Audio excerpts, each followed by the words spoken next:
তখন আমার কথা হলো, তুমি বিয়ে করছো, তোমার সংসার আছে, রাইট, এখন তোমার সাথে আমার কথা বলা ঠিক না। এর জন্য আমার হাজবেন্ড এগুলো জানার পর কিস্তি মিস্তি সব আটকাই দিল। আটকাই দেওয়ার পরে আমাকে বলতেছে যে ও আমাকে এরকম অশ্লীল ছবি ভিডিও আমাকে দেওয়ার জন্য। আপনার প্রথমে নামটা একটু বলেন তো। আমার নাম শেফালি। শেফালি, বয়স কত শেফালি? বয়স 26 বছর বয়স। 4 বোন 1 ভাই। আগামী খুব দেখেন না, আমার একটা বান্ধবীর ভাই বলতেছে, আপু আপনি তো প্রেম করেন না, একটা ছেলের সাথে কথা বলা দেখেন, যদি ভালো লাগে তাহলে আর কি রিলেশন করবেন। তখন আমি কারো কোনো রিলেশনের মধ্যে জড়াইনি। তখন আমরা একসাথে মানে আর কি ঈদের দ্বিতীয় দিন আর কি সকালবেলা রিক্সায় যখন উঠবো, ওই ছেলে আমি আমার বোন, ছোট বোন, আমরা যখন রিক্সায় উঠবো তখন এর দেখে ফেলাইছে, কিন্তু অরিজিনালি কিন্তু কিছুই না।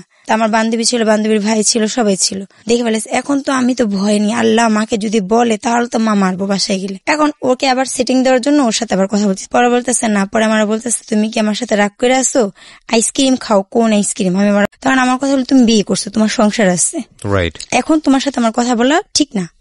এর জন্য আমার হাজবেন্ড এগুলো জানার পর কিস্তি মিস্তি সব আটকাই দিল। আটকাই দেওয়ার পরে আমাকে বলতেছে যে ও আমাকে এরকম অশ্লীল ছবি ভিডিও আমাকে দেওয়ার জন্য। আপনার প্রথমে নামটা একটু বলেন তো। আমার নাম শেফালি। শেফালি, বয়স কত শেফালি? বয়স 26 বছর বয়স। 4 বোন 1 ভাই।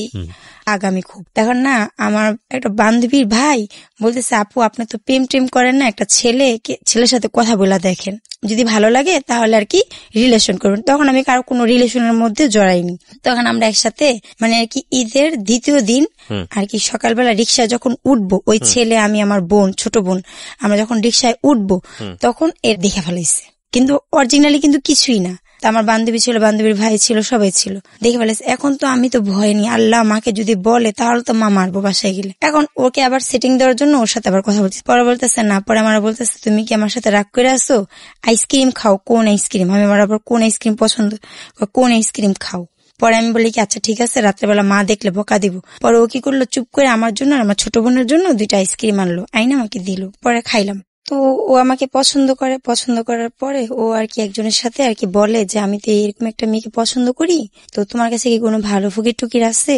মেয়েটা তো আমাকে পছন্দ করে না, মানে ফকির ধরে আপনার জন্য তাবিজ কিছু করবে। আচ্ছা, তো আমার এই ঘটনাটা আবার আমার মা জানতে পারে, যে এই ছেলের সাথে বলে, সেই ছেলেটা যেভাবে হোক যে কোনো ভাবে আমার মার কানে খবর আসে। তখন আমার মা বাড়ির ভিতর অনেক ঝগড়া লাগাই দেয়, একই বাসায় ভাড়া থেকে অনেক ঝগড়া লাগাই দেয়। তখন আমার মা বলে, কি তুই কিছু বলস না, তুই কিছু বলস না। তখন আমি বাড়ি ভরা মানুষের সামনে যাই ওকে মানে ওর সামনাসামনি আমি ওকে বলি, এই তোর মতন ছেলের আমার পায়ের মুখের যোগ্যতা আছে, তুই আমাকে পছন্দ করস, আমি এই কথাটা বলি। এর জন্য ওর সাথে আর আমাদের সাথে কোনো কথা নাই। একই বাসায় থেকে আমার ছোট বোনের জন্মদিন হইলো, তো আমার বিরিয়ানি তো বললামই আগে আমার খুব পছন্দ, তো বাবুর্চিতে বিরিয়ানি রান্না হয়েছে, আমি সারাদিন খালি বিরিয়ানি খেয়েছি একটু পরে পরে। তো আমার পেটে ব্যথা উঠে গেছে। পেটে ব্যথাটা আমার প্রায় সময় উঠতো। যখন পেটে ব্যথা উঠলো তো মারা সবাই ঘরে টিভি দেখতেছিল, আর আমার পেটে ব্যথা উঠছে দেখে আমি আবার মেজপার ঘরে চলে গেলাম। মেজপার ঘরে গিয়ে আমি পেট ধুইরা কাঁদতেছি, মা ঘুমাইতেছিল। তা আমার মেজপা শাশুড়ি যায় বলে, এ নার্গিস জলদি উঠো, তোমার মেয়ে তো কাঁদতেছে পেটে ব্যথায়, জলদি উঠো। মা উঠছে, আমার পেটে ব্যথা, এত পরিমাণ পেটে ব্যথা যা বলার বাইরে। ঠিক আছে, পরে মা আমাকে আল হেলাল হাসপাতালে নিয়ে গেল। জেনারেল হাসপাতালে নিয়ে যাওয়ার পরে ওইখানে তারা আমাকে দেখলো, দেখার পর ইঞ্জেকশন দিল, পরে ব্যথা কমলো, ঘুমের ইঞ্জেকশন দিল আবার। তখন ওইখান থেকে নিয়ে আসলো, আর এর পিছনে ও আবার গেছে। পরে বলতেছে, খালা টাকা লাগবে, টাকা লাগলে আমার থেকে নেন, আমার কাছে টাকা আছে, টাকা নেন। পরে বলতেছে না টাকা লাগবে না। পরে মানে আর কি আমি আমার নিয়ে এই হাসপাতাল বাসায় নিয়ে আসলো। নিয়ে আসার পরে মানে আর কি যখন ইঞ্জেকশনের সব পাওয়ারটা চলে গেলো, আবার পেটে ব্যথা। এই পেটে ব্যথা করতে করতে পরে মানে আর কি আমি 12 দিন মানে ঘরের ভিতরে রেখে আমাকে 5 দিন ট্রিটমেন্ট দেয়, আমাকে ইঞ্জেকশন দেয়, ঘুমের ইঞ্জেকশন, যেটাকে নেশার ইঞ্জেকশন বলে। তো আমার মামা এসে বলে, তুই তো এইভাবে করে মেয়েটাকে মাইরা ফেলাবি। যখন ইঞ্জেকশনটা আমার স্যালাইনের ভিতরে পুশ হয়, তখন আমার পুরা হাত মানে জইলা পুরা ছাড়খাড় হয়ে যায়। ঠিক আছে, তখন বলতেছে, মেয়েকে তুই ইঞ্জেকশন দিয়ে দে, মাইরা ফেলাবি। কিসেন্ট হাসপাতালে ওনাদের কেমন ভাই হয়, আমাদের মামা লাগে, ওনার কাছে নিয়ে যায় ওকে দেখা। পরে নিয়ে যাওয়ার সাথে সাথে আমাকে ভর্তি করে কিসেন্ট হাসপাতালে শাহবাগ। পরে দেশ সেখানে ভর্তি করার পরে তো আমি 12 দিন না 10 দিন থাকি। থাকার পর ও আর কি যাই, তো ও আবার টাকাও দিচ্ছিল আমার মাকে যে ধার নেন। তখন আমার মা কোনো দিশে মিশে না পেয়ে ওর থেকে বিপদের সময় টাকা নেই, একই বাসা ভাড়া থেকে সব ভুইলা যায়। তো আমাকে দেখতে যায়, আমাকে বলে কিছু খাবা, তখন আমাকে উপন্যাসের বই কিনা দিয়ে আসে পড়ার জন্য। তারপরে যখন আমি আসবো, আসার 2 দিন আগে আমি তো জানতাম যে ও আমাকে পছন্দ করে, আর আমি সে সবকিছুরই প্রমাণ পাইছি। তো আমাকে একটা আম দেয়, তখন কিন্তু আমের সিজন না, একটা আম দেয়। আমটা খুবই সুন্দর, আমার মনে আছে। সে আমটা বলে কি আমটা তুমি খাবা। তখন আমটা খাওয়ার পরে আমটা খাওয়ার পরে না মানে ওর প্রতি একটা মানে আর কি মায়া কাজ করতো, ওকে দেখলে একটা মায়া কাজ করতো। যখন আমি আমার মাদের কাছে মানে ওকে না দেখতাম, তখন আমার মারা যেটা বলতো সেটাই ঠিক আছে। যখন আবার ওর কাছে যাইতাম তখন ওর কথাই ঠিক আছে, মানে এরকম পর্যায়ে চলে গেছি। আচ্ছা। পরে ও আর কি আমাকে দেখা করতে ডাকতো, আমি ওর সাথে দেখা করে এসে মা যদি বলতো যে দেখা করছোস, না আমি দেখা করিনি, মানে এগুলো করতাম। কিন্তু কেন করতাম, সেটা কি ভালোবাসা ছিল না কি ছিল সেটা আমি নিজেও জানি না। ঠিক আছে, তখনের বয়সটা তো আমার ওরকম বয়স ছিল না, যার কারণে ভালোবাসা ছিল না কি ছিল আমি বুঝতেই পারিনি। যাক, পরে আমার মা এখান থেকে আমার জন্য ছেলে দেখতেছে, ছেলে এসে দেখে গেছে, তো পছন্দ হয়েছে। পছন্দ হওয়ার পর আর এইখান থেকে মানে আর কি ও আমাকে বলে চলো শিপা আমরা চলে যাই, তোমার জন্য তো ছেলে দেখতেছে, চলো আমরা চলে যাই। আমি অসম্ভব, কখনোই না, আমি যাব না। আমি গেলে আমার বড় আপা এইভাবে বিয়ে করছে, আমি যদি এভাবে বিয়ে করি তাহলে আমার মা অনেক কষ্ট পাবে, আমি ওকে আবার বলছি। পরে ও বলছে আমার কাছে 10,000 টাকা আছে, চলো চলে যাই। তখন আমি ওকে না করছি ডাইরেক্ট, যে আমি যাব না, যদি আমার মা বাবাকে তুমি মানে আমাকে নিতে পারো তাহলে আমি যাব, তার আগে আমি কখনোই তোমার সাথে যাব না, আর এমন কোনো কিছু করবো না, এ কথা আমি ওকে বলি। যখন আমাকে ছেলে দেখা যায় তখন আমার মানে আর কি আব্বা বলে যে ও তো এরকম ডিস্টার্ব করতেছে, ওকে একটা শিক্ষা দিতে হবে।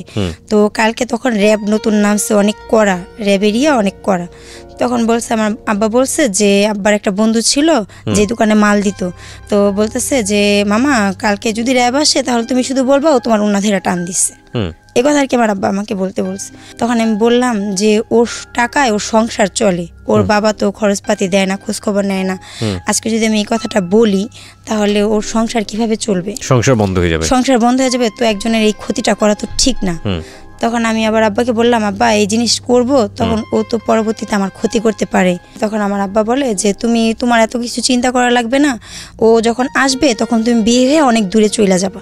আব্বা আমার এই কথা বলে। তখন আমি বললাম আব্বা যে খুঁজা বের করার সে মাটির নিচের থেকে খুঁজা বের করবে।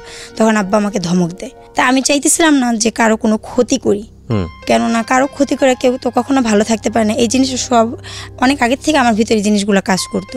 তখন আমি ভাবলাম যে যেখানে আমার বিয়ে ঠিক করছে আমি সেই দেশে চলে যাই, আমার খালার বাড়িতে। অথচ আমি রাস্তাঘাট কিছু চিনি না, শুধু জানি ভৈরব যেতে হবো, ওইখান থেকে আর লঞ্চে কইরা আমার খালার বাড়িতে যাব, মানে এটাই আর কি জানতাম। তো আমি আবার 200 টাকা আমার এখান থেকে আমি চুরি করি, যার সাথে আমার বিয়ে ঠিক করছে তাকে আমার খালার বাড়িতে যাই, আমার খালাকে বলবো যে আমাকে বিয়ে দিয়ে দেন এইখানেই। কিন্তু আমার অরিজিনালি এমন কোনো কিছুই ছিল না যে আমি ওর সাথে পালায় যাবো, আমি শুধু ওকে বাঁচাইতে চাইছি। আমি চাইনি যে আমাকে তোমরা অন্য জায়গায় বিয়ে দিয়ে দিবা, ঠিক আছে, কিন্তু আমি কারো জীবন নষ্ট করতে চাই না। আজকে ওকে মারধর করবে, ওর মা কাঁদবে, অভিশাপ দিবে, সেই অভিশাপগুলো তো আমার গায়ের হিসাব পড়বে অবশ্যই, ঠিক আছে। ভালো মানুষ বাঁচতেই পারে, সেটা তো কোনো অপরাধ না, ঠিক আছে। যার জন্য আমি এগুলো আর কি ভাবছি। তো আমি যখন ওকে বলি যাওয়ার কথা, তখন আমি সকালবেলা ওঠার পর আমি আবার বালিশের নিচে একটা চিঠি লেখা যায়, মা আমি খালাম্মার বাসায় গেলাম, তোমরা আমার জন্য কেউ টেনশন করো না, ঠিক আছে। তো এখন ও বাড়িতে নেই, আমিও বাড়িতে নেই। তো আমার মা আবার বললো যে তোর আব্বাকে বল আধা কেজি আটা না 3 পা আটা আনতে। তা আমি আবার দোকানে গেছি, দোকানে যে আমি আব্বারে বললাম আব্বা আধা কেজি আটা না 3 পা আটা নিতে বলছে আম্মা। তো এই কথা বললে ওইখান থেকে ব্যাগ নিয়ে আমি বাইরে থেকেই চলে গেছি, আমি আর থামিনি। ও আবার ওর মার ব্যাংক ভেঙে ফেলাইছে, ভেঙে সব টাকাগুলো নিয়ে নিচ্ছে। ওর মা পয়সা টাকা টুকা জমাইছে, ওগুলো নিয়ে নিচ্ছে। নিয়ে নেওয়ার পরে ওর কাছে তখন টাকা ছিল না, কিন্তু ও তো পালায় যাবে আমার সাথে, কিন্তু আমার তো এগুলো ছিল না প্ল্যান। তো আমি যখন বাংলা স্কুলে এখানে যাই তখন আমি বললাম এরকম আব্বা বলছে তুমি চলে যাও এখান থেকে, আমি চাই না তোমার কোনো ক্ষতি হোক। তা আমি বাসে উঠি, গুলিস্তানের বাসে, ও আমার সাথে সাথে বাসে উঠে। ওঠার পর আমাকে বলে তুমি যেখানে যাইবা আমি তোমাকে সেখানে পৌঁছাই দিয়ে আসবো, চলো, তুমি তো চিনবা না, আমি তোমাকে দিয়ে আসবো। তো এই ভাইবা ও যায় আমার সাথে। যাওয়ার পরে আমি বলছি তোমার সাথে আমি যাওয়ার জন্য আমি আসিনি। পরে বলছে সমস্যা নেই, তাহলে আমি তোমার যে জায়গায় যাবা সেখানে আমি তোমার পৌঁছাই দিয়ে আসবো। তাই আমি ভাবলাম যে পৌঁছাই দিয়ে আসলে মানে তখন আমার সেন্সে এতটুকু কাজ করে নাই যে আমি যে ওর সাথে যাইতেছি তার পরিণতি কি হবে, ভালো হবে বা খারাপ হবে। তখন এখান থেকে গেলাম, যাওয়ার পরে তখন ছিল 15 আগস্ট শোক দিবস, আচ্ছা, ঠিক আছে। তো রাস্তাঘাট আমরা যখন গুলিস্তানে যাই সব গাড়ি ঘোড়া বন্ধ। এখন আমাকে বলে গাড়ি তো বন্ধ, কোথায় যাবা, এখন তো বাসাও যাইতে পারবা না, তাহলে চলো তুমি আমার দাদির বোনের বাসায় চলো, ওইখান থেকে কালকে আমি তোমাকে পৌঁছাই দিয়ে আসবো। তাই আমি ভাবলাম ঠিক আছে তাহলে যাই। তখনও আমি মাথায় আমার কোনো কাজই করতেছিল না। পরে গেলাম, যাওয়ার পরের মধ্যে আমার যেই মালিক মহাজনের কাজ করতাম শাড়ি কাজ, তার মোবাইলে ফোন দিলাম। ফোন দেওয়ার পর আমি বললাম যে খালেক ভাই, মাকে বললেন যে আমি এরকম এরকম একটা মহিলার সাথে আছি, রাস্তায় তো হরতাল, এর জন্য যাইতে পারিনি, ওনার সাথেই আমি আছি, আমি খালামার বাসায় কালকে যাব, টেনশন যেন না করে, এটা আর কি আমি বলছি। বলার পরে উনি বলছে আচ্ছা ঠিক আছে।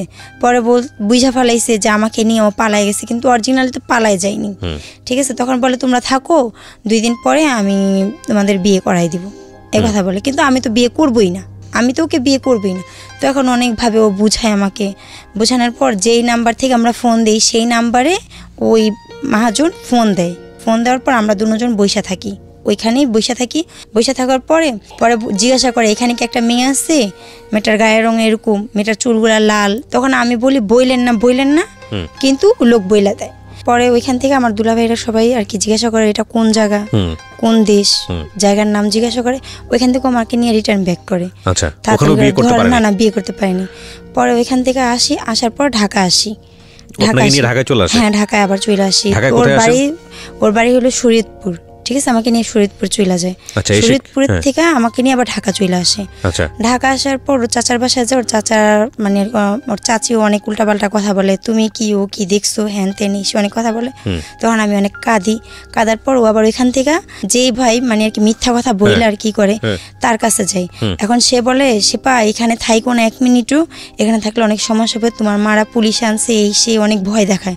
যার কারণে ওইখান থেকে উনি যদি তখনও বলতো যে শিপা আমি তো বুঝতে পারিনি, ঝামেলা হইতেছে, তুমি চইলা যাও বাসায়, বিয়ে যেহেতু হয়নি চইলা যাও বাসায়, তাহলে আমি চইলা যেতাম। আমি তো ভয় পেতেছি, কারণ আমার বয়সটা তখন কম, আমি অতটা ভালোভাবে বুঝতাম না। কত বছর বয়স তখন আপনার? তখন আমার 13 বছর বয়স। 13 বছর বয়স, ওকে, ঠিক আছে। তা আমি ভয়ে নাই, পরে মানে আর কি 13 তো খালি পড়ছি আমি, ঠিক আছে, তখনের কথা। তখন আমি চইলা যাই ওইখান থেকে। ও আমাকে মুন্সিগঞ্জে নিয়ে যায়, ওর ফুপুর বাড়ি। ফুপুর বাড়িতে যাই, যাওয়ার পর ফুপুরা রাখার পর আমি যাই 15 তারিখে, আমার বিয়ে হয় 28 তারিখে। এতদিন পর্যন্ত ওর ফুপুর বাড়িতে আমি থাকি। মানে শেষ পর্যন্ত আপনি রাজি হলেন নাকি বিয়ে করতে? হ্যাঁ, পরে আমাকে বলে দেখো এখন তুমি যদি যাও, আমি খালি বলতাম আমি বাসায় যাব, আমি বাসায় যাব। তখন আমাকে বলে যে তুমি যখন বাড়িতে যাও, যে মাথা উঁচা করে তুমি দাঁড়াইতা, তোমার সাথে তোমার কিছু হয় নাই, মানুষ তো তোমার খারাপ বলবে, বলবে তোমার সাথে আমার অনেক কিছু হয়েছে, অরিজিনালি তো কিছু হয়নি। তখন আমি চিন্তা করলাম ঠিকই তো বলছে। আর আমি আমার ভাইকে অনেক ভালোবাসতাম, আমার মাকেও আমি অনেক ভালোবাসতাম।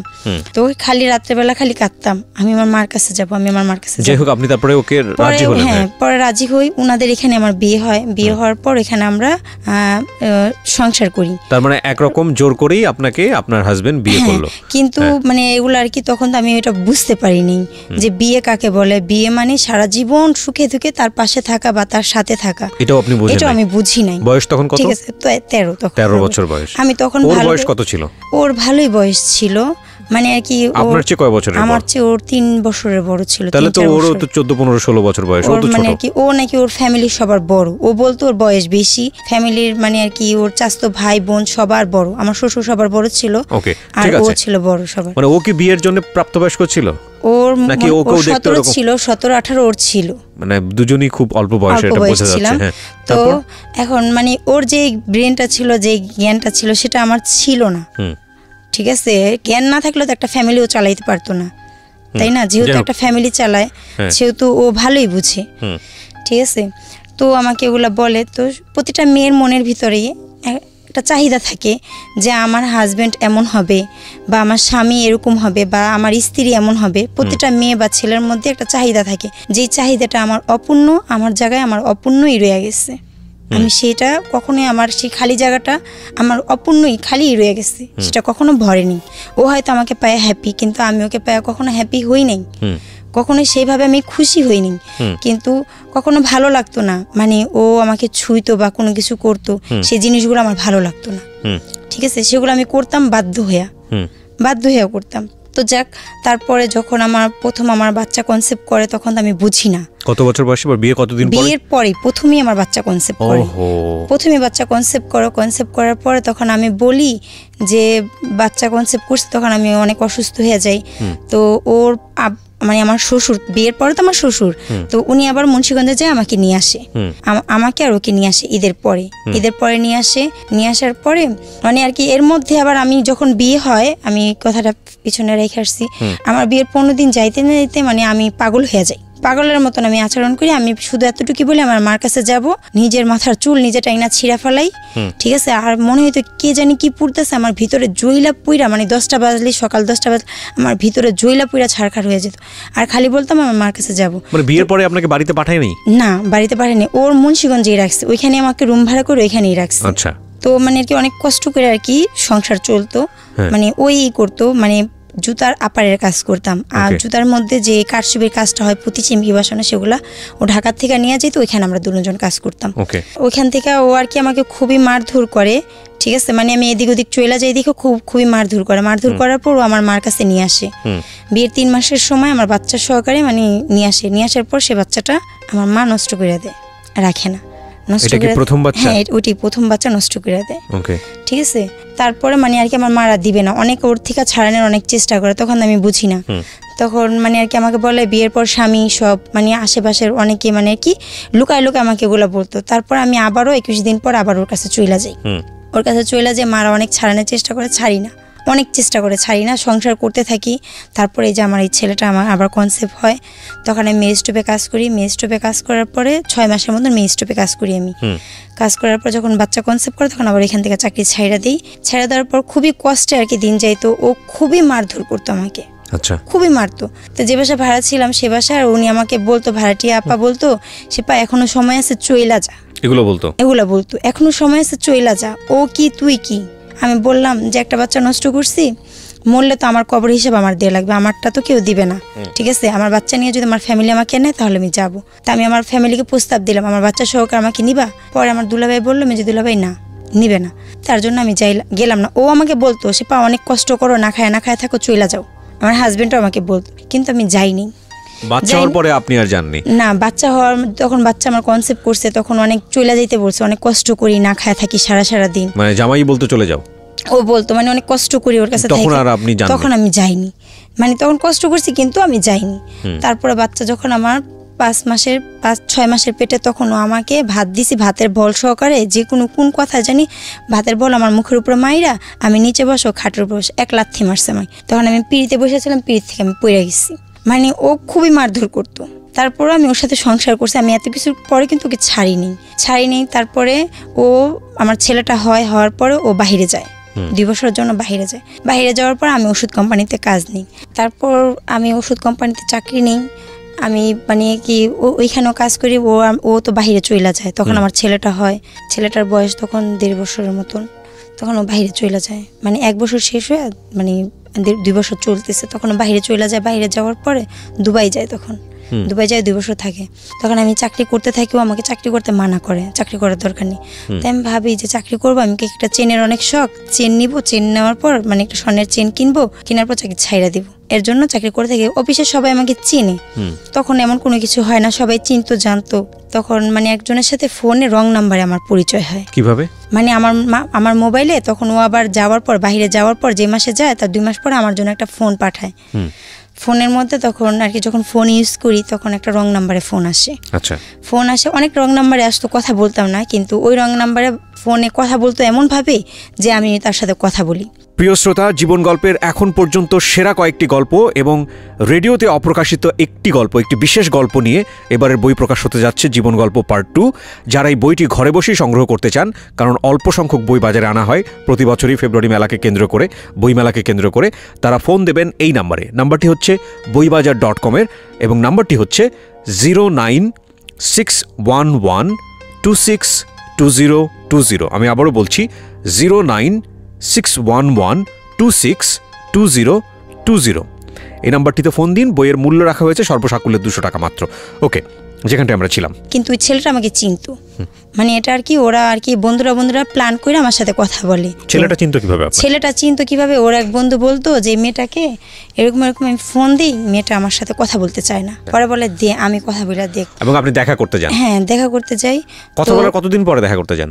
মানে কথা বলার মনে হয় মাসখানেক পরে। তখন আপনার হাজবেন্ড? ও তো বাইরে দুবাই থাকে। দুবাইতে তখন? হ্যাঁ। তারপর? তো তখন আমি ওষুধ কোম্পানিতে কাজ করি। তখন আপনার একটা বাচ্চাও আছে? হ্যাঁ বাচ্চাও আছে। জি। তো কথা বলার পর আমার ছেলে তো ছোট, একদম ছোট। তো কথা বলার পরে ও আর কি আমার সাথে দেখা করতে চায়। দেখা করার পর আমি তো বলি না আমার বিয়ে হয়েছে। যখন দেখা হয় তখন দেখা হওয়ার পর আমি বলি আমাকে দেখা আপনার কি মনে হয়? কয় ভালো। আমি কি ভালো না, আমি ম্যারিড, আমার একটা ছেলেও আছে, আমার হাজবেন্ড বাইরে থাকে, এ কথাটা আমি বলে দিই। পরে বলে তো আমি কি যে তো আমি মিথ্যা কথা বলছিলাম যে আমি লেখাপড়া করি, আমি চাকরি করি। পরে ওর সাথে মানে এমনি কথাবার্তা বলি, কিন্তু ও ছিল ড্রাইভার। আচ্ছা। ও আমার সাথে মিথ্যা কথা বলে। তখন ও আবার বলে যে আমি মিথ্যা কথা বলছি, আমি কোনো লেখাপড়া করি না, আমি গাড়ি চালাই। আচ্ছা ঠিক আছে। তখন একটা ফ্রেন্ডশিপ হয়, জাস্ট বন্ধুত্ব হয়। তো কিন্তু ওর কথাবার্তা খুবই ভালো লাগতো আমার কাছে, খুবই ভালো লাগতো ওর কথাবার্তা আমার কাছে। তো কথাবার্তা বলতাম। তো একদিন আমাকে বলে ওদের বাসায় নিয়ে গেছে, ওর মার সাথে কথা বলাইছে। এদের মধ্যে 6 মাস থাকে ওর সাথে আমার সম্পর্ক থাকে, 6 মাস। মানে সেটা জাস্ট বন্ধুত্বের, জাস্ট অন্য কোনো কিছুই না। তো আমার ছেলেকে খুবই আদর করতো আমাকে, মানে আর কি এমনি কোথাও বাইরে কোথাও ঘুরতে টুরতে যাইনি, ফোনিং যা কথাবার্তা রাস্তাঘাটে দেখা এই জাস্ট। আর ওদের বাসায় একদিন গেছি, ওর মা ছিল, ওর মার সাথে দেখা করাই দিছে, কথা বলছি। তার মানে আপনার বাসা পর্যন্ত চলে গেছেন? হ্যাঁ ওর বাসা গেছি। ওর বাসা মানে ঢাকার মধ্যেই ছিল। তো ওদের বাসায় যাই, আমি যাই, আমার বান্ধবী যাই, আমার ছেলে যায়, আমরা হাঁটতে হাঁটতে যাই। ওর মা অনেক কিছু রান্না করে, খাওয়া দাওয়া করি। তা আমার ছেলেটা আবার ও শিখাইতো বাবা ডাকতে, তো বাবা ডাকতো। তাই আমি বলতাম এগুলা কি শিখাও? আমি আবার বলতাম এগুলা কি শিখাও? কি হয়েছে আমার পোলা, এগুলা বলতো, মানে দুষ্টামি করতো, জাস্ট এরকমই, এমনি অন্য কোনো কিছু না। তারপর ওর মার সামনেও বাবা বলতো। এই ধরনের বন্ধুত্ব সম্পর্ক গড়ে উঠছে, এটা কি আপনার হাজবেন্ড জানতো দেশের বাইরে থেকে? না, ও জানতো না, কিন্তু ওর সাথে কথা বলে দিয়েছিলাম, ফ্রেন্ডশিপ। ও বাংলাদেশে যখন আসে তখন ওর সাথে কথা বলে দিয়েছিলাম যে আমি রং নাম্বার, আমার সাথে একজনের সাথে ফ্রেন্ডশিপ হয়, কথা বলো। আচ্ছা। আর আমার হাজবেন্ড আমাকে যেটা সবচেয়ে বড় কথা হলো সময় দিত না। ভালো মন্দ একটা সুখ দুঃখের কথা কার সাথে বলে? তার স্বামীর সাথেই তো বলে। তখন আপনার বয়সও অনেক অল্প, 14 বছর 13-14 বছর বয়স। তখন আমার সাথে কথাও বলতো না ভালো করে, মানে আর কি ফোন দিত, দিয়া জিজ্ঞাসা করতো খাওয়া দাওয়া করছো, ভালো আছো, ছেলে কি করে, ভালো আছে, বা শেষ, এই, আর কোনো কিছু না। কিন্তু একটা চাহিদা বা একটা ভালোবাসার কথাবার্তা ওর মধ্যে, সেই জিনিসগুলো আমি কখনো পাইনি। সবসময় খুঁজতাম ওর মধ্যে, যেটা আমি ওর মধ্যে পাইতাম না। তো মানে আর কি তারপর ও আমার থেকে দেখতে মানে বলে না মানানসই নাই, একদম মানে বেমানান, আপনার সাথে যায় না, একদম যায় না। ঠিক আছে। তারপরও মানে আর কি বলতে হয় না এই কথাটা, কিন্তু তারপর আমি কখনো ওকে মুখের উপরে বলতাম না। মানুষ বলতো, সবাই বলতো যে কি এর সাথে কি, এগুলো বলতো। কিন্তু আমার কাছে খুব খারাপ লাগতো, ওকে যদি কেউ কিছু বলতো আমার কাছে খুব খারাপ লাগতো। শতক আমার স্বামী, তো খুব খারাপ লাগতো আমার কাছে। তো যাক, ওইখান থেকে ও 2 বছর থাকার পর ও বাংলাদেশে আসার পরে আর এ আবার কি করে আমার সাথে মিথ্যা কথা বলে ও বিয়ে করে। আমাকে বলে যে আমার ভাইয়ের জন্য মেয়ে দেখতেছি, কিন্তু মেয়ে ওর জন্য দেখা হইতেছে। তো তুমি তো আমার ফ্রেন্ড, তুমি আমার বন্ধু, তুমি আমাকে বলতে পারতা, আমার যেহেতু একটা সংসার আছে, আমি তো তোমার কাছে যাব না, তো তুমি বলতে পারতা যে আমার জন্য মেয়ে দেখতেছে, ভালো কথা। ও আমাকে বলে নেই, না বলার কারণে পরে যখন ও বিয়ে করার পর আমি যখন ওকে ফোন দিই, ও ফোন রিসিভ করে না। কি ব্যাপার, ফোন রিসিভ করে না? পরে একদিন ওর বউ ফোন রিসিভ করে, পরে দিয়ে এসে আমি কাইটা দিলাম। আমি কিছুক্ষণ পর আবার ফোন দিলাম। ফোন দেওয়ার পর ওর মা আবার আমাকে চিনতো, আমার নাম্বার দেখে চিনতে পারছে, পারার পর মা ফোন ধরছে। ধরার পর আমাকে বলে তা আমরা এরকম করে হঠাৎ করে বিয়ে করাইছি ওকে, তো এখন তো ওর বউ যদি দেখে ফোন দিতে তাহলে মাইন্ড করবে, তো তুমি আর ওকে ফোন দিও না। তারপরে ওর সাথে আমার সবকিছু বন্ধ, আমি আর ওকে ফোন দিই না, ও আমাকে ফোন দেয় না। তা আমি আমাদের অফিস থেকে পিকনিকে নিয়ে গেল, পিকনিকে গেলাম। তো সেখান থেকে ও আবার আমাকে একদিন যখন আসি তখন ও আমাকে দেখে, রিক্সায় ও যাইতে থাকে, আমি হাইটে আসতে থাকি। আমার ছেলে তখন মানে ছোট ছোট পা দিয়ে হাঁটে, ওকে নিয়ে গেছিলাম। তখন ওকে নিয়ে আমি আসতে থাকি, তখন দেখার পর রিক্সা থামায়, আমার সাথে কথা বলার পর তো কথা বলি, জাস্ট কথাই। তারপরের থেকে মানে ও আবার আমার পিছনে ঘোরা শুরু করে দিল। মানে ওর ভিতরে একটা ভালো লাগা কাজ করলো। তখন মানে ওর কেন ভালো লাগছে তা জানি না, খুব ভালো লাগছে। তখন বারবার ফোন দেয়।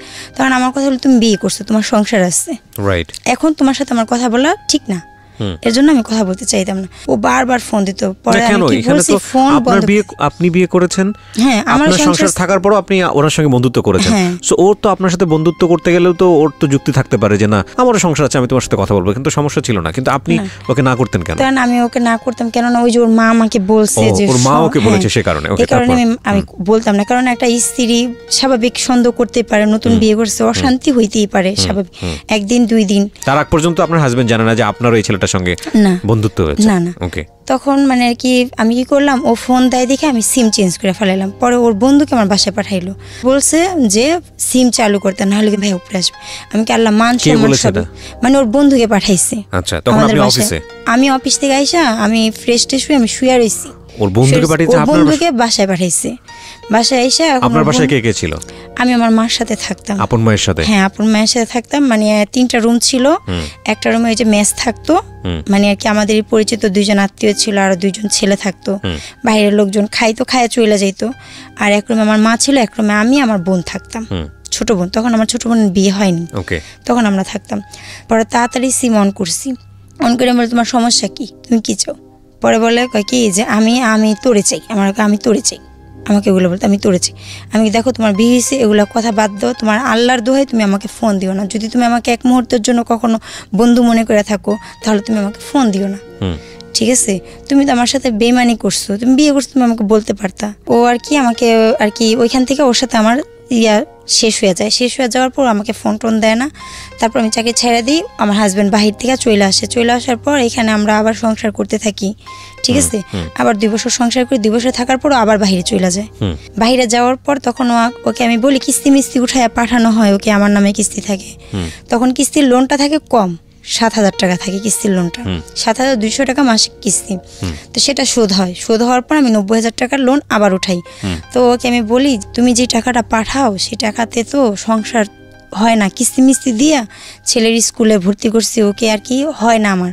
তখন আমাকে বলে কাজ কর, কাজ করলে তো সমস্যার সমাধান হয়ে যায়। আমি যদি কাজই করি তাহলে তোমাকে আমি কষ্ট করে বিদেশ কেন পাঠাইলাম? আমার কথা হয়েছে এটা। এই ওষুধ কোম্পানিতে তখন আমি প্রোডাকশনে মানে আর কি ওয়ার্কারে কাজ করতাম, ঠিক আছে? প্রোডাকশনে কাজ করতাম, ওষুধ প্যাকিং করতাম। কত টাকা বেতন পেতেন? তখন বেতন পেতাম খুবই কম, 1800 টাকার মতন বেতন পেতাম। সারা মাস কাজ করে? হ্যাঁ সারা মাস কাজ করে 1800 টাকার মতন বেতন পেতাম। তারপরে যখন ঢুকলাম আমি অনেকদিন পর, তখন আমি 4,500 টাকার মতন বেতন পেতাম। আচ্ছা, তারপর? ঠিক আছে, মানে 4600 টাকার মতন লাঞ্চ বিল নিয়ে 4600 টাকার মতন। তারপরে ও আমাকে বলে, আমি এখানে যাওয়ার পর আমি রান্নার কাজে ঢুকি। স্যারের সাথে কথা বলে, সবাই তো আগেই চেনা জানা ছিল, খুব লজ্জা লাগতো রান্নার কাজ করব, খুবই নিজের কাছে খুব খারাপ লাগতো। তো রান্নাটা করতে হইতো, অফিসের পিছনে একটা গেট ছিল, সেই গেট দিয়ে যায় ঘুরা যায়, মানে সেই জায়গায় যায় চুলা ছিল, সেই জায়গায় যায় রান্না করতে হতো, উপর থেকে নিচে নেমা, মানে 6 তলার উপর থেকে নিচে নেমা পিছনে যায় রান্না করতে হতো। বাজার টাজার ওইখানে এনে দিত।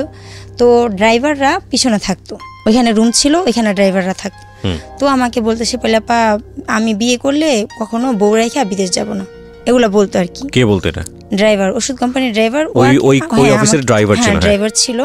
তো আমাকে বলতো যে শিপেলাপা আপনি আপনার হাজবেন্ড আপনাকে রেখা বিদেশ গেছে, আমি বিয়ে করলে কখনো বউ রেখা বিদেশ যাব না, এই কথাগুলো বলতো। তো মানে ওই জায়গায় আবার গাছে থেকে পেঁপে টেপে পায়রা আনতো, ভর্তা বানাইতো, আমাকে সাধতো, আমি রান্না করতাম সাধতো। আর ওদের মেসেরও একটা মহিলা আন্টি ছিল, ওদের রান্না করতো। তো দুজনই পাশাপাশি 2 চুলায় রান্না করতাম, উনি রান্না করতো মেসের, আর আমি স্টাফদের স্যারদের রান্না করতাম। ও আর কি আমার সাথে দুষ্টামি করতো, এটা বলতো কি আমার জন্য একটা মেয়ে দেখেন না শিপেলাপা, একটা মেয়ে দেখেন না, একটু কথা বলবো, একটু দুষ্টামি করবো, প্রেম করবো, এগুলো বলতো। তখন আমি বলতাম যে এই বারবার এগুলা বলেন, আপনার কেমন মেয়ে দরকার? আমি এবার দুষ্টামি করে, আমি ফ্রি ছিলাম, বলতাম দুষ্টামি করতে করতে। কাজের ক্ষেত্রে অনেকে অনেক কথা বলতেই পারে, তো বলতাম। তো আমি বলতাম কেমন মেয়ে দরকার আপনার? পরে বলে আপনার মতন হইলে চলবে, আমাকে আবার বলতো। তো আমি বললাম তাহলে আপনি আমার নাম্বারটাই নেন। আমি এবার এই কথা বলছি, আমার নাম্বারই নেন। পরে উনি কি করে, আমার মোবাইলটা নিয়ে ওনার নাম্বার উঠায়া ওনার মোবাইলে ফোন দেয়। তখন আপনার হাজবেন্ড কি দেশে না দেশের বাইরে? বাইরে, তখন মালয়েশিয়া। দুবাই থেকে তো আইসা থাকলো 2 বছর, তখন আপনার হাজবেন্ড আবার চলে গেল। হ্যাঁ, মালয়েশিয়া চলে গেল। পরে ও আমাকে বলে যে আমাকে ফোন দিয়ে বারবার ও ফোন দিয়ে ও কথা বলে। আপনার কি ওই সময় ওই ছেলেটাকে ভালো লাগতো নাকি এমনিতেই? মানে ভালো লাগতো, মানে স্মার্ট ছিল, মানে একটা মেয়ে যেরকম একটা ছেলে বা যেরকম একটা মানুষকে সবসময় মানে আর কি পছন্দ করে ওর মধ্যে সেরকম সবকিছুই ছিল। তো সে কারণে আপনি ওকে ইচ্ছা করে নাম্বারটা দিয়েছেন? ইচ্ছা করে না, এটা দুষ্টামির মধ্যেই দেওয়া হয়েছে। কিন্তু যে ওর সাথে রিলেশন করবো বা কোনো কিছু এগুলা তখন মাথার ভিতরে আনিও নাই, এগুলা ভাইবাও দিইনি। ঠিক আছে, দুষ্টামির মধ্যে দিয়ে দিছি নাম্বার। ও ফোন দিত তো দুষ্টামি করতাম। তো মানে কিছুদিন কথা বলার সাথে সাথে মানে 10-12 দিনও যায়নি, কথা বলতে না বলতে আমার হাজবেন্ডের কানে চলে গেল। চলে যাওয়ার পর আমাকে জিজ্ঞাসা করার পর তো আমাকে ও জিজ্ঞাসা করলো, আমি ওর কাছে স্বীকার যাই, হ্যাঁ কথা বলি। তারপরে মানে এর মধ্যে আমি আবার একটু অসুস্থ হয়ে যাই। সন্দেহ করার পর আমার দুলাভাইকে বলে যে ও হয়তো মানে অ্যাবর্শন করাইছে, এই কারণে হয়তো ওর এরকম হয়েছে, কিন্তু এমন কোনো কিছুই না। ও আর কি আমাকে দেখতাম 35টা কল, 36টা কল, 40টা কল ও আমাকে কল দিত। মোবাইল পকেটে রাখা থাকতো, ইউনিফর্ম পরা থাকতাম তো পকেটে রাখা থাকতো, তো সাইলেন্ট করে দিতাম। উপরে যখন যাইতাম তখন দেখতাম অনেক কল, ছাদে দাঁড়ায় ঘুরতাম আর কথা বলতাম ওর সাথে। ভালো লাগাটা শুরু হলো তখন ও আমাকে বলল যে আমার হাজবেন্ড কিন্তু আমার তো ওই শারীরিক সমস্যা হইতেই ছিল। তারপর আমি ডাক্তার দেখানোর পর ডাক্তার আমাকে আল্ট্রাসাউন্ড দেয় এবং ইসিজি দেয়। বুকে আমি চিল্লায় কথা বলতে পারি না, বুকে সমস্যা হয়, ব্যথা করে। ইসিজি দেয়, রক্ত পরীক্ষা, প্রস্রাব পরীক্ষা এগুলো দেয়। ঠিক আছে, এখন আমি বলি যে টাকা তো নাই, পরে পরীক্ষা করব। আমি আমার হাজবেন্ডকে বলি যে পরে পরীক্ষা করব। ওর মানে মনের ভিতরে সন্দেহ যে আমি অবশ্যই মনে অ্যাবর্শন করাইছি, যার কারণে আমার এরকম সমস্যা হইতেছে, আর পরীক্ষা করাইলে সেটা ধরা পড়বে। ওর ভিতরে সেই জিনিসটা চলতেছিল। মানে আপনার হাজবেন্ড বারবার বলছিল যে তুমি পরীক্ষা করো। আমি বলছি টাকা তো নাই, সামনের মাসে তুমি দিলে তখন পরীক্ষা করাবো। আমি তো ওষুধ আনছি, ওষুধ খাইতেছি, আমার সমস্যাটা একটু সমাধান হইতেছে। পরে ও বলে না, পরীক্ষা করাইতে হইব। আর মানে আর কি পরীক্ষা করাইতে রিপোর্ট যখন নিয়ে যায়, পরীক্ষা করাই আমি, ওর মার কাছ থেকে টাকা নেই। ও টাকা দিতে পারে না, ওর মার কাছ থেকে মানে আমার শাশুড়ির কাছ থেকে টাকা নিয়ে পরে আমার পরীক্ষাগুলো করানোর পর যখন আমি রিপোর্ট দেখাইতে যাই তখন বলে ওর বোনকে নিয়ে যেতে, মানে আর কি শুনতে পারবে যে আমি এমন কিছু করছি কিনা। কিন্তু আমি তো জানি আমি এমন কিছু করিনি, কিন্তু তার সাথে আমার খুবই মানে আর কি মানে তার খুবই ভালো লাগতো। আর যখন আমার তখন পর্যন্ত কি আপনাদের সঙ্গে এমন কোনো সম্পর্ক গড়ে উঠেছে? না, এমন কিছু হয়নি। এমন কোনো সম্পর্ক বলতে আমি বলতে চাচ্ছি যে মনের আদান প্রদান বলতে যেটা বোঝায় আর কি। হ্যাঁ, মনের আদান প্রদান, ভালোবাসা, আমি ভালোবাসি তাকে, সেটা হইছে। হ্যাঁ, সেটা হইছে। ও আপনাকে ভালোবাসতো? হ্যাঁ, ও ভালোবাসতো। মানে একই অফিসে আপনারা দুজন কাজ করতেন এবং আপনাদের মধ্যে এই ধরনের একটা সম্পর্ক। ভালোবাসা। ওকে, তারপর ও আমাকে বলল, তো আমার ছেলে আবার যখন প্লেতে পড়ে তখন আমার ছেলের আবার এর মধ্যে আবার রেজাল্ট বের হলো, আমার ছেলে A+ পাইছে। আচ্ছা, তো ডক্টরের রিপোর্টের জায়গা থেকে যাই আবার। হ্যাঁ, তারপরে সেই রিপোর্টগুলো নিয়ে গেলাম। নিয়ে যাওয়ার পর বলল যে না, সবকিছু ঠিক আছে, এমনিতেই সমস্যাটা হয়েছে আর কি। ডাক্তারে বলল। তো বোনকে নিয়ে গিয়েছিলেন? ওর বোন আর কি যাইতে পারেনি। আচ্ছা, ওর বোন যাইতে পারেনি, তা আমি আমার একটা বান্ধবীকে নিয়ে যাই। তো তারপরে রিপোর্ট জানার পর আপনার হাজবেন্ড কি বলল? ডাক্তারের সাথে কথা বলাই দিই ওকে। কথা বলার পর কথা বলার পরে জানতে পারে যে না, এমন কোনো কিছু নেই, কিন্তু আমার বুকে একটু সমস্যা আছে, আস্তে কথা বলতে বলছে। বেশি উত্তেজিত হইতে না করছে, আস্তে কথা বলতে বলছে। কারণ জোরে কথা বললে আমার শরীর হাত পা কাঁপে, বুকে ব্যথা করে, শ্বাস টান দিতে পারি না, যার জন্য এতটুকু সমস্যা ধরা পড়ছে, আর কোনো সমস্যা ধরা পড়েনি। তারপর থেকে আমার সেটা ঠিক হয়ে গেছে। ঠিক হয়ে যাওয়ার পরে কিন্তু ও জানতেছে যে ওর সাথে আমি কথা বলি, এটা ও জানতেছে। তো আমার ছেলে পরীক্ষায় ভালো রেজাল্ট করে, তখন আমি বলি আমার ছেলে না অনেক ভালো রেজাল্ট করছে, A+ পাইছে, তো ম্যাডামদেরকে মিষ্টি খাওয়াইছে। পরে ও আমাকে বলে আমাকে মিষ্টি খাওয়াইবা না? তাই আমি বললাম হ্যাঁ খাওয়াবো। আমাকে বলে আমাকে মিষ্টি খাওয়াবো না? তাই আমি বললাম খাওয়াবো। তো বলতেছে আচ্ছা ঠিক আছে, কবে খাওয়াবা? আমি কি যখন বলবা তখনই খাওয়াবো। আমি আবার বলি যখন বলবা তখনই খাওয়াবো। তখন বলতেছে যে কোথায় খাওয়াবা? আমি কি যদি বাসায় আসো তাহলে বাসায় আসলে বাসায় এসে খাবা, আর যদি বলো যে দোকানে খাবা তাহলে দোকান থেকে খাওয়াবো। আমি আবার এই কথা বলছি, কিন্তু ও কোন মাইন্ডে কোন মিষ্টির কথা বলতেছে সেটা আমি কিন্তু বুঝিনি, সেটা আমি পরে বুঝছি। তো আমাকে বারবার খালি মিষ্টি খাওয়াইলা না, মিষ্টি খাওয়াইতে কি দোকানে যাইতে হয়, আমাকে এগুলো বল। তখন আমি না মানে ক্যাচ করলাম যে ও অন্য কিছুর কথা বলতেছে। তো ফার্স্ট ওর সাথে আমি বিমান বাহিনী জাদুঘরে যাই। ঠিক আছে, ও আমাকে বলে এক রিক্সায় উঠবো না, এক রিক্সায় আমি কখনো মেয়েদের সাথে উঠি নাই, এগুলো আর কি মানে কি দেখাইতেছে ও খুবই ভালো একজন। পরে আমি এই আইডিয়াল স্কুলের সামনে যাই, ওইখান থেকে রিক্সা নিয়ে দুজন যাই। আমরা যাওয়ার পর একটু শীতের দিন থাকে, তো ও আবার সোয়েটার পরে যায়, আমি বোরখা পরে যাই। যাওয়ার পর আসি যখন, তখন আমাকে বলে আমাকে আবার সেন্টার ফুড দেয় খাওয়ার জন্য। তো যখন আমরা আসতে থাকি রিক্সাতে করে, তখন আমাকে বলে যে এই মিষ্টি কিন্তু খাওয়াইলা না, আমাকে বলতেছে। আমি তো বুঝতে পারছি ও কোন মিষ্টির কথা বলতেছে। আচ্ছা, তখন আমি ওকে বললাম, একটু আপনাকে পজ দিচ্ছি। প্রিয় দর্শক এবং শ্রোতা, সবার জন্য একটা অ্যানাউন্সমেন্ট, গল্পের মাঝখানে এইভাবে ইন্টারাপ্ট করার জন্য প্রথমেই ক্ষমা চেয়ে নিচ্ছি। ফেব্রুয়ারি মাস সামনে, আপনারা নিশ্চয়ই জানেন বইমেলার মাস, এবং এই বইমেলাতে জীবন গল্প পার্ট 2 বই বাজারে আসতে যাচ্ছে খুব শীঘ্রই, যেটার অগ্রিম কপি এই মুহূর্তে আমার হাতে। যারা অ্যাডভান্স বুকিং করতে চান তাদের জন্য আমি এই ভিডিওর ডেসক্রিপশন বক্সের লিঙ্কটা দিয়ে দিব। আপনারা ওই লিঙ্কে ক্লিক করলেই বইবাজার.com গিয়ে আপনারা বইটা বুকিং দিতে পারবেন। বইটির মূল্য রাখা হয়েছে সব কিছু মিলিয়ে 200 টাকার মতো। আর যারা ফোন করতে চান তারা ফোন করবেন এই নাম্বারে 09611262020। আমি আবারও বলছি 09611262020। দেশের ভেতরে এবং দেশের বাইরে যেখান থেকে দেখছেন না কেন, ডেসক্রিপশন বক্সে যে লিঙ্কটা দেওয়া আছে সেই ওয়েবসাইটের লিঙ্কে ওখানে গিয়ে আপনারা ইজিলি বুকিং দিতে পারবেন, অ্যাডভান্স বুকিং, এবং আপনার ঠিকানায় বইটি পৌঁছে যাবে। সর্বসাকুল্যে মূল্য হচ্ছে 200 টাকা। সরি, আমি ইন্টারাপ্ট করছিলাম। জি বলুন। তারপরে আমি বললাম রিক্সার ভিতরে, আমি বললাম মিষ্টি তো যেখানে সেখানে খাওয়ানো যায় না, তুমি কোন মিষ্টির কথা বলতেছো আমি বুঝতে পারছি। আমি আবার বললাম, পরে বলে যে আমি কি ওইটার জন্য একটা ভালো একটা ওরকম সেফ জায়গা দরকার। আমি আবার ওকে বললাম, বলার পরে ও বলতেছে যে আমি যদি নিয়ে যাই তাহলে তুমি কি যাবা, সেই জায়গায় আমাকে বললাম। আমি আবার বললাম হ্যাঁ যাব। তখন ও আমাকে বললো আচ্ছা ঠিক আছে। তো কথাবার্তা বলে আইসা পড়লাম। মানে আপনি ওকে অফার করেছেন? না, ও আপনাকে অফার করেছে। ও আমাকে অফার করছে। আমি তাহলে যেখানে সেখানে কি মিষ্টি খাওয়ানো যায়? আচ্ছা, আমি ইন ডিটেইলি জানতে চাচ্ছি না বিষয়গুলো।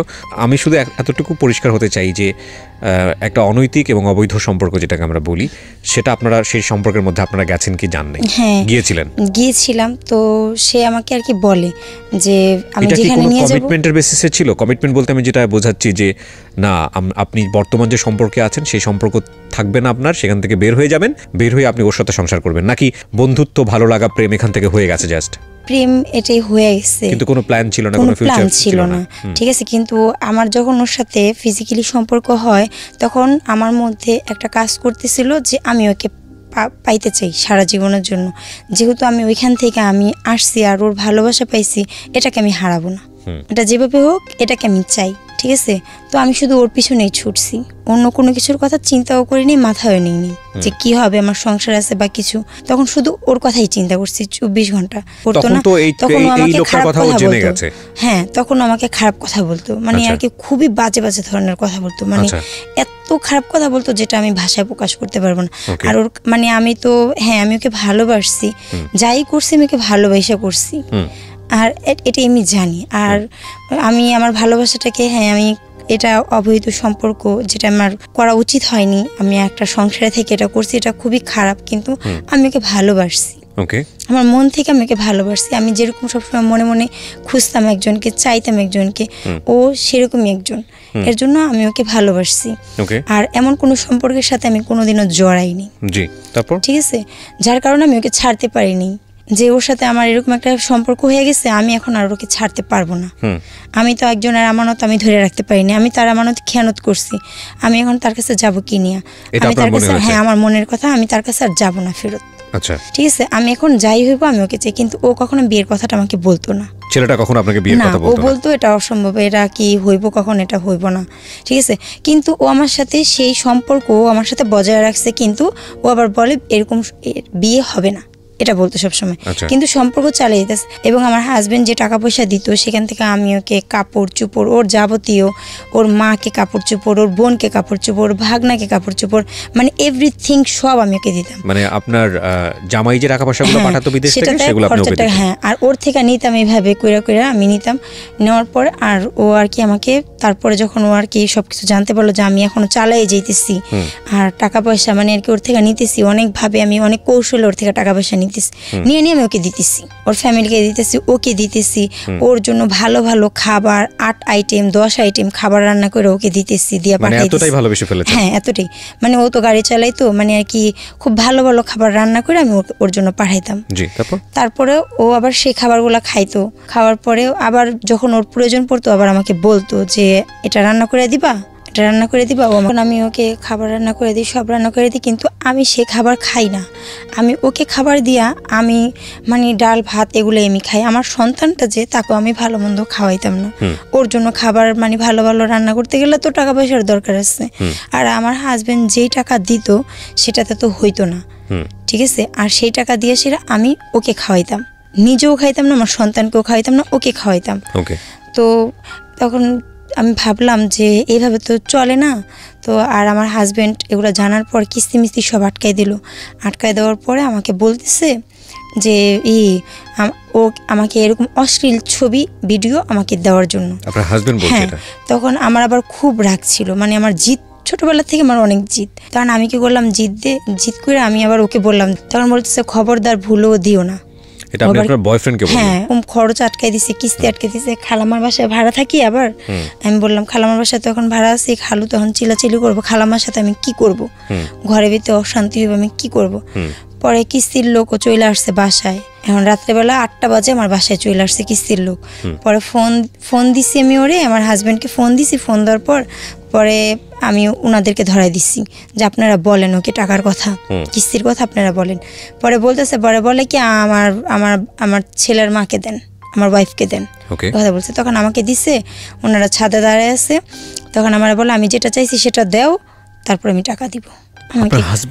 এটা বলছে।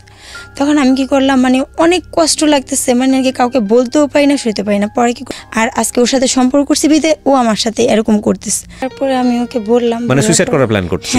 তারপর এখন আমার মারা আসার পরে আমার হাজবেন্ড আমাকে হাসপাতালে নেয় না। দেশের বাইরে, মানে কি ও তো লোক দিয়ে নেওয়া হবে না, আমার টাকা তো না দিলে তো আমার চিকিৎসা তো হবে না। তো আমার অবস্থা অনেক খারাপ হয়ে যায়। খারাপ হওয়ার পর আজমল হাসপাতালে আমাকে পরের দিনকে ভর্তি করা হয়। আমার অবস্থা খুবই খারাপ হয়, পুরাটা ওয়াশ করা হয় আমাকে। ওয়াশ করানোর পরে তখন আমার হাজবেন্ডকে আমাকে ফোন দেওয়ার পরে বলে টেনশন করো না, তুমি সুস্থ হওয়া, মানে আমাকে সান্ত্বনা দেয়। সান্ত্বনা দেওয়ার পরে কিন্তু টাকা পয়সা, কিন্তু কিস্তির টাকা পয়সা কিছু দেয় না। পরের দিন আমি আসার পরে ওর বন্ধুকে বাসায় পাঠায় ভিডিও করবা। তো আমার খুবই কষ্ট লাগে।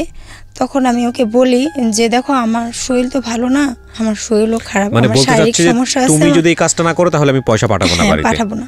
তখন আমার অনেক কষ্ট লাগে। তখন ও যখন আমাকে আচ্ছা, ততদিনে কি আপনার হাজবেন্ড জেনে ফেলেছে যে আপনার সঙ্গে এরকম একটা সম্পর্ক চলতেছে বাংলাদেশে? ও সব জানছে। তার মানে এমনও তো হতে পারে যে এই ভিডিওটা চাচ্ছে সে আপনাকে ব্ল্যাকমেইল করার জন্য বা কোনো কিছু করার জন্য, হতে পারে মেবি। সেটাই হইতে পারে। ঠিক আছে, তারপরে আমি ওকে ওর বন্ধুর থেকে ফোন নিয়ে আমার খালা টয়লেটে থেকে যখন আমি যাই, তখন আমার খালা অনেক কান্দে। আমি কি খালামা ফোনটা আপনি ধরেন, ওনার হাতে ফোন দিয়ে আমার খালামা অজোরে কাঁদতে থাকে। তখন আমার শুধু এতটুকু লাগছে যে আমি খারাপ করছি, আমি জানি আমি খারাপ করছি, কিন্তু তুমি তো আমার স্বামী না, তুমি আরেকজনের মোবাইলে আমার এমন ছবি কিভাবে চাও? তোমার চাইতে কি একবারও ভাবো না যে সেই ছবিটা যদি তোমার বন্ধু দেখে তুমি যে চাইতেছো? তখন আমার অনেক কষ্ট লাগে। তখন আমি ওকে বলি, ও মানেই না। পরে আমি ভিডিওটা দেওয়ার পর আমার মন চাইছিল আমার পুরো শরীর আমি কাইটা ফেলাই, না রাখি আর কিছু।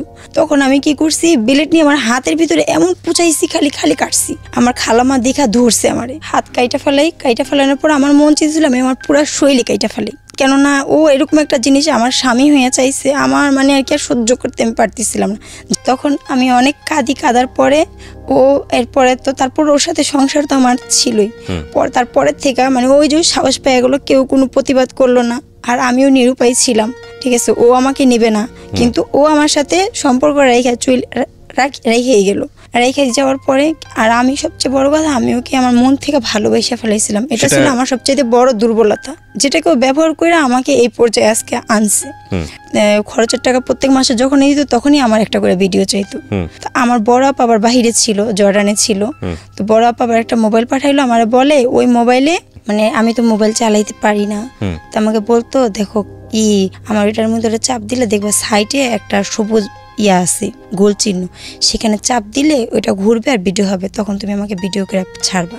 মানে ওই ভিডিওটা যতক্ষণ ঘুরবে আমি আমার ভিডিওটা দেখানোর পর গোল হয়ে ঘোরার পর ওর কাছে চলে যাবে ভিডিওটা। ঠিক আছে, ও আর কি আমাকে বলতো ফোনে, বলার পর আমি আবার ওইভাবেই করতাম। তো প্রত্যেক মাসে ও টাকা দিত আর এভাবে আমার থেকে ভিডিও নিত। মানে বিষয়টা এরকম ছিল যে তুমি ভিডিওগুলো যদি না দাও তাহলে টাকা পাবে না। মানে টাকা মানে ও ভিডিও দিলে ও টাকা দিত।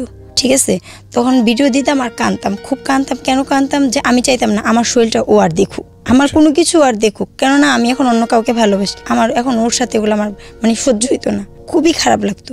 তো এটা আমি ওকে বুঝাই পারতাম না। ঠিক আছে, আমি শুধু বলতাম আমি চাই না আমাকে আর কেউ দেখুক। আমার মনের ভিতরে আমার ভালোবাসার প্রতি এতটুকু বিশ্বাস ছিল আমার কষ্টগুলা কোনো একদিন ও দূর করবে, এটা আমার বিশ্বাস ছিল যে আমার ভালোবাসা দেখা ও একদিন হয়তো সবকিছু ফালায় আমাকে ভালোবাসবে, বা আমাকে তো ভালোবাসে, ও বলছেই। ও আমাকে বলতো ভালো না বাসলে এতদিন পর্যন্ত সব যাই না, আমি তোর কাছে পড়ে থাকতাম না, এগুলো বলতো আমাকে। তো লুকায় লুকায় আসতো, ওর সাথে দেখা সাক্ষাৎ আমার বাসায় ও করতো। তারপরে আমি বলি যে এভাবে তো হয় না, ও তো আমার মূল্যায়নটাও বুঝতেছেই না। আমি বাইরে চলে যাই, যখন আমি দূরে যাব তখন হয়তো আমার ভালোবাসাটা বুঝবে। তারপরে আমি বাইরে গেলাম, বাইরে বলতে মানে দেশের বাইরে? দেশের বাইরে চলে গেলাম। তখন আপনার হাজবেন্ড হচ্ছে কোন দেশে? ওকে ডিভোর্স দিই। হাজবেন্ডকে তখন ডিভোর্স দিয়ে দেন? দেশে থাকা অবস্থায়? দেশে থাকা অবস্থায় আমি ওকে ডিভোর্স দিই। ডিভোর্স দিয়ে আমি চলে গেলাম বাইরে। ডিভোর্সটা আপনি যদি আপনার লাইফে এই ছেলেটা না আসতো তাহলে কি ডিভোর্স দিতেন? না, সবই জানছে। আপনি যে তাকে ডিভোর্স দিচ্ছেন, এটা কি আপনি যার সঙ্গে এই ধরনের সম্পর্কে আছেন যে ছেলেটার সঙ্গে, সে কি জানতো? হ্যাঁ জানতো। সে মতামত দিয়েছিল হ্যাঁ ডিভোর্স দিয়ে দাও? না না, সেও মতামত দেয়নি। সে মতামত দেয়নি। তার কাছে সে বলতো তুই একা ডিভোর্স দিছিস, আমি তো দেইনি। দেখেন সেই কথা বলতো। তো আপনি ডিভোর্স তাকে কেন দিলেন? ঠিক আছে, আমি ডিভোর্স দিলাম, ওকে আমি বিয়ে করব। ও বিয়ের জন্য রাজি। আপনাকে আগে থেকেই বলে আসছে যে আমি বিয়ে করব না। বিয়ে করবে না বলছে না। তো আমার কথা হলো গিয়া যে আমি এখন যদি ওর আমার প্রতি যে টানটা ছিল, যে ভালোবাসাটা ছিল, আমার বিশ্বাস ছিল ও আমাকে বিয়ে করবে। ডিভোর্স দিলে বিয়ে করবে? হ্যাঁ বিয়ে করবে। তো আমার একটা সম্পর্কের থেকে আমি একটা সম্পর্কে থাইকে আরেকটা সম্পর্কে জড়াইছি, এখন সেই সম্পর্কটা আমি ক্লিয়ার না করে তোর কাছে আমি যাইতে পারবো না। এই জন্য আপনার মনে হয়েছে আমি ডিভোর্সটা দিয়ে দিই। তো আমি ওকে ডিভোর্স দিয়ে দিই। আর ও আমাকে মানে আমার একটা জিদ ছিল যে তুমি আমার স্বামী, আমি বলছি আমার যা আছে সব তো তোমারই, তাহলে তুমি কেন আমার সাথে এরকম ভিডিও নিতেছো, তুমি বাংলাদেশে আসো, সব তোমার। আমি এগুলা বলতাম, কিন্তু ও মানতে রাজি ছিল না। তখন মনের ভিতরে একটা জিদ কাজ করলো যে দরকার নেই, আমি প্রয়োজনে আমি একা থাকবো, তারপর তোমার ভাত আমি খাবো না, ঠিক আছে, আমি তোমার সাথে সংসারও করবো না। এই কারণে আমি সব জিনিসপত্র আমার সাজানো গোছানো সব সংসার আমি সব তছনছ করে আমি চলে গেলাম। ডিভোর্স দিলেন? ডিভোর্স দিলাম, আমি চলে গেলাম বাইরে। বাইরে যাওয়ার পরে কিছুদিন মানে আর কি। ছেলে কোথায় তখন? ছেলে আমার মার কাছে। মার কাছে রেখে আপনি চলে গেলেন কোন দেশে? জর্ডান চলে গেলাম। জর্ডানে গিয়ে আপনি কি কাজ করা শুরু করলেন? গার্মেন্টসে কাজ করলেন। তারপর তো ও যাওয়ার পর ভাবছি ওর সাথে মনে হয় সম্পর্কটা থাকবে বা থাকবে না, এটা আর কি ভাবতাম। তো দেখলাম সম্পর্ক তো আরো বেশি গভীর হয়ে গেল। তখন আমাকে বলল যে আচ্ছা ঠিক আছে আমার মার সাথে কথা বলি। ওর মার সাথে আমাকে কথা বলাইলো, ওর মাকে আমাদের সম্পর্কটা জানাইলো। কিন্তু আমি কখনো কল্পনাও করিনি যে করবে, কিন্তু একটা মনের মধ্যে একটা বিশ্বাসও ছিল যে হ্যাঁ আমার ভালোবাসা যদি সত্যি হয় ও আমাকে নিবে। কথা বলানোর পরে তো আমি আর কি কয়েকদিন যাওয়ার পর ওর মা আর কি জিজ্ঞাসা করলো মেয়ের কি বিয়েটি হয়েছিল নাকি, এগুলা জিজ্ঞাসা করলো কি ওর মুখ থেকে, যেটা আমার শোনা। তখন ও আবার বললো যে হ্যাঁ বিয়ে হয়েছিল কিন্তু এখন সম্পর্ক নেই। ও আর কি ওর মাকে আর কি বললো। পরে বললো যাবার কয়েকদিন পরে বললো বাচ্চা কাচ্চা কিছু আছে নাকি, বিয়ে তো হয়েছে ঠিক আছে কিন্তু বাচ্চা কাচ্চা কিছু আছে। তখন বলছে একটা বাচ্চা আছে কিন্তু বাচ্চা ওর কাছে না, ছোট, দাদিরা নিয়ে গেছে, এই কথা বলছে, ওর কাছে নাই। তো ওর মাকে আমি আবার মানে আর কি ও কিন্তু একটুখানি আগে বলছে, বলার পর তখন আমি বললাম যে আমি আমার কথা আমি আমার ভাবে আমি বলবো। পরে বলতেছে না আমার থেকে না জিজ্ঞাসা করে কিছু বলবা না, ঠিক আছে। তো ওর সাথে আমি রাগারাগি করে আমি কি করছি, অফিস ছুটি হওয়ার পর আমি তখন জর্ডানে থাকি, অফিস ছুটি হওয়ার পর আমি ওর মাকে বলি একটা মানুষ একটা সম্পর্কে যখন আবদ্ধ হয় তখন সে চেষ্টা করে সেই সম্পর্কটা ধরে রাখার জন্য। আমি অনেক চেষ্টা করছিলাম কিন্তু আমি পারিনি। আমি একটা অজুহাত দেখাইলাম যে যেটা করছে আমি বলছি আমি অনেক কষ্টে ছিলাম, অনেক সমস্যা ছিল, যার কারণে আমি ওকে ছাইড়া দিব সারে। কিন্তু মেন সত্যটা তো ও জানতো, ঠিক আছে, ওর মা না জানতো কিন্তু ও তো জানতো। তা আমি ওকে বলি, বলার পরে ওর মাকে বলি আমার একটা ছেলে আছে, ছেলেটা ওর দাদিদের কাছে থাকে, আমার কাছে নাই, এই কথা আর কি বলি। কিন্তু অলরেডি ছেলে আমার কাছে, কারণ আমি যদি ওদের বাড়িতে যাই ছেলে তো যাবে না, আমি একাই যাব। এই কারণে ছেলে কোথায় থাকলো সেটা কোনো না, এর জন্য আমি বলছি কথা। তখন ও আমাকে বললো তুই আমার সাথে কথা না বললা তুই জজের কাছে বিচার চাইতে গেছো, জজ এখন যা রায় দিবে তাই হবে। তারপর ওর মা আমার সাথে প্রতিদিন কথা বলতো, আমি যদি একদিন ফোন না দিতাম ওকে বলতো সে পাতো আজকে ফোন দিল না, ঠিক আছে। তো এইভাবে 1 বছর যায়। এই 1 বছরে আমি যা টাকা পাঠাই সব ওর কাছে, ঠিক আছে। আমার ছেলের জন্য আমি মাসে 3000 টাকা করে দিতাম আমার মার কাছে খরচের টাকা, আমি তোমাকে বিয়ে করব। তো আমাকে বলে যে আমি আল্লাহকে সাক্ষী রেখে, নবীকে সাক্ষী রেখা, 30 পারা কোরআনকে সাক্ষী রেখা তোমার মানে নাসির সাহেবের 3য় কন্যা মোসাম্মদ শেফালি আক্তারকে আমি আমার স্ত্রী হিসেবে গ্রহণ করলাম, 2 লাখ এত টাকা দেনমোহর ধার্য করে, হ্যাঁ নিজে ফোনে। তা আমার বললো আমি আমার স্ত্রী হিসেবে গ্রহণ করলাম, কবুল 3 বার বইলা ও কবুল বলে, ঠিক আছে। তা আমাকে বলে তুমি বলো, আমাকে বলো তুমি বলো। তা আমি এবার হাসতেছি, তা আমি বললাম যে হ্যাঁ। তখন আমি আবার বললাম, তো সেম কাহিনী ও 2 বার করে আমার সাথে, আমি সেটাকে মনে প্রাণে মানছি এবং আমি তাকে আমার স্বামী বইলা জানি, ঠিক আছে। এটা করছে ও 2 বার করে আল্লাহকে সাক্ষী রেখা এইভাবে আমাকে বিয়ে করে। তা আমি সেটাকে আমার বিয়ে বলে আমি মানি। এবং যখন আমি বাংলাদেশে আসার পর আমার মা বাবাকে সবাইকে জানাই যে আমরা বিয়ে করছি, আর ওর ফ্যামিলি বলছে আইসা আমাকে কাবিন করে নিয়ে যাবে। তো আমাকে বলছে যে তুমি তো আমার বউই, আমাকে বলতো তুমি তো আমার বউ, ঠিক আছে। এবং আমাকে নিজ হাতে নাকফুল পরায় দেয়, ঠিক আছে, এবং কোরআন শরীফ আইনা আমাকে কোরআন শরীফও আমাকে দেয়, কোরআন শরীফও দেয় এবং আমাকে নাকফুলও পরায় দেয়। ঠিক আছে, আমি তখন থেকে আমি আমার হাজব্যান্ড তো আমি ডিভোর্স দিয়ে দিচ্ছি, ওকে তখন থেকে আমি আমার স্বামী বলে জানি। ঠিক আছে, যার কারণে আমি ভাবছি এখন আমি এটাকে মানি। হয়তো আমার রেজিস্ট্রি হয় নাই, রেজিস্ট্রি যদি হয়তো যে সে যা করছে যা বলছে সেগুলো হয়তো আমি আমার বুঝাইতে পারতেছি না। ঠিক আছে, বুঝাই বলতে পারতেছি না। করার পরে কি করলেন? তখন আমার মাকে আমি বলি যে মা আমরা বিয়ে করছি, আমি আমার মাকে বলি। তো ওকেও বলি যে মাকে এই কথা বলছি। তখন ও আমার কথায় ও সায় দেয়। ঠিক আছে, ও কিন্তু অমত হয় না, কেননা ও আমাকে বিয়ে করবে। ঠিক আছে, ও আমাকে নিবে, ওর ফ্যামিলি আমাকে নিবে, যার কারণে ও সেটাতে থাকে। তখন আমরা ওইখানে আমার ছোট বোনের তো বিয়ে হয়ে যায়, ছোট বোনের হাজবেন্ড আর আমরা একসাথে ভাড়া নিই, একটা ফ্ল্যাট ভাড়া নিই। তখন আমরা সেখানে সংসার করি, আমার ছেলেও থাকে। সংসার করেন আপনারা এই বিয়ের উপর বেসিস করে? এই বিয়ের উপরই করে আমরা সংসার করি। মানে সবকে জানাই শোনায়? হ্যাঁ, সবাইকে জানাই শোনায়। আপনারা কাগজে কলমে লিখিত ভাবে বিয়ে করলেন? এটাই তো ও আমাকে কি বলছে, ও আমাকে বলছে শিপা সব তো হয়ে গেছে, শুধু রেজিস্ট্রিটা হয়নি, রেজিস্ট্রি করলেই হয়ে যাবে। কিন্তু এখন আবার ও সরকারি চাকরির জন্য করতেছে, আবেদন করছে। ঠিক আছে, রেজিস্ট্রি করলে হয়ে যাবে, কিন্তু সরকারের খাতায় যদি নাম কোনোভাবে জায়গা আর তদন্ত করলে যদি ধরা পড়ে আমার চাকরি থাকবে না, আমার চাকরি আমি নিতে পারবো না। তো তুমি শুধু অপেক্ষা করো কিছুদিন, আমরা এই রেজিস্ট্রিটা করে ফেলাবো, সমস্যা নেই।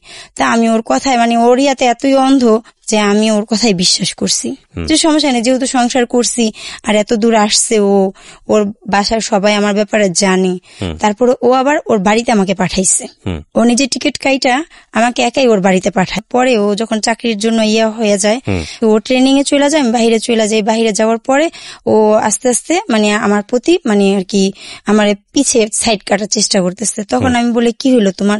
পরে ও আমাকে বলে যে দেখো এখন আর কোনো কিছু সম্ভব না, খালি এই কথাই বলে আমাকে তুমি মাফ করে দাও, এখন আর কোনো কিছু সম্ভব না, আমাকে তুমি মাফ করে দাও। আমার এখন টাকার জন্য অন্য জায়গায় বিয়ে করবে। ঠিক আছে, অন্য জায়গা থেকে মানে যেটা ডিমান্ড বলে সেই ডিমান্ড এখন সরকারি চাকরি হয়ে গেছে, এখন অন্য জায়গায় বিয়ে করবে। বিয়ে করার কারণে ও এখন আমাকে আর চাইতেছে না। তো ওর মাকে আমি জানাই যে আমরা বিয়ে করছি, আমরা সংসারও করছি, আমি ওর মাকে জানাই। তো ওর মারা কেউ আমার কোনো কথা শুনে না। আমি মানে যেভাবে পারি আমি আমার পণ্যের জামা বিক্রি করে আমি ওর জন্য টাকা পাঠাই। তখন আমি ওকে বলি তুমি যদি আমাকে ছাইড়েই দিতা, যখন আমি বাংলাদেশে ছিলাম তখন তুমি আমাকে ছাড়তা, তাও আমি মনটাকে বুঝাইতে পারতাম, আমার সন্তান ছিল, আমার সন্তান আমার চোখের পানি মুছা দিত। আজকে তুমি কোন জায়গায় না আমাকে একা করে ফেলাইলে। তো এখন ও আমাকে বলে যে এগুলা করতে করতে ও মানে ওর মাকেও বলি আমি কারো কাছ থেকে কোনো কিছু পাই না। কিন্তু আপনাকে ছেড়ে দিল কিভাবে? ও আমাকে বলতেছে যে আমাকে আর এর মধ্যে আমার হাজবেন্ড আরো একটা খারাপ কাজ করছে, খুবই খারাপ কাজ। আমার কিছু ছবি ওই স্ক্রিনশট মাইরা ওই ছেলের কাছে পাঠাইছে। সেই ছবিগুলো স্ক্রিনশট মাইরা ও পাঠাইছে, সেগুলার জন্য ভিডিও ফুটেজগুলো যেগুলো ছিল, হ্যাঁ ওই স্ক্রিনশট মারছিল, স্ক্রিনশট মাইরা সেটা তো আমি জানতাম না, সেটাতে আমার চেহারাও ছিল। সেটা পাঠায় পরে দাও ওকে অনেক খারাপ খারাপ কথা বলছে। এখন ওর সেগুলা মাইন্ডে লাগছে, এগুলা নিয়ে আবার ও আমার কিছু কিছু স্ক্রিনশট মারছিল যখন আমি বাইরে ছিলাম। ও আমাকে সেগুলা ব্ল্যাকমেল করছে। কি ব্ল্যাকমেল করছে? বলছে আমি যদি কোথাও যাই তাহলে ওই ছবিগুলা দেখাবে। কোথাও যাই বলতে মানে আমি যদি কোনো মিডিয়াতে বা কোথাও ওর ব্যাপারে কিছু বলতে যাই বা আমি যদি কোনো বাড়াবাড়ি করি পুলিশের কাছে যাই তাহলে ওই সে ছবিগুলো তারপর আপনি জিডি করেন। ঠিক আছে, হ্যাঁ। পরে আমি আসার পরে আমি ওর নামে বাংলাদেশে আসি। আমি পরে যখন ও আমাকে বলে যে আমি কিন্তু সবকিছু উঠতে ভাইয়া ওকে ভালোবাসি, আমি এখন ওকে ভালোবাসি, আমি অপরাধ করছি কিন্তু আমি ওকে ভালোবাসি, আর ওর মারা সবাই আমার কষ্ট একটাই, আমার প্রবাসের টাকাগুলো তারা খাইছে। আপনি কি আপনার ভুলটা বুঝতে পেরেছেন? আমি আমার ভুলটা বুঝতে পারছি, দেখি তো আজকে আসছি এখানে।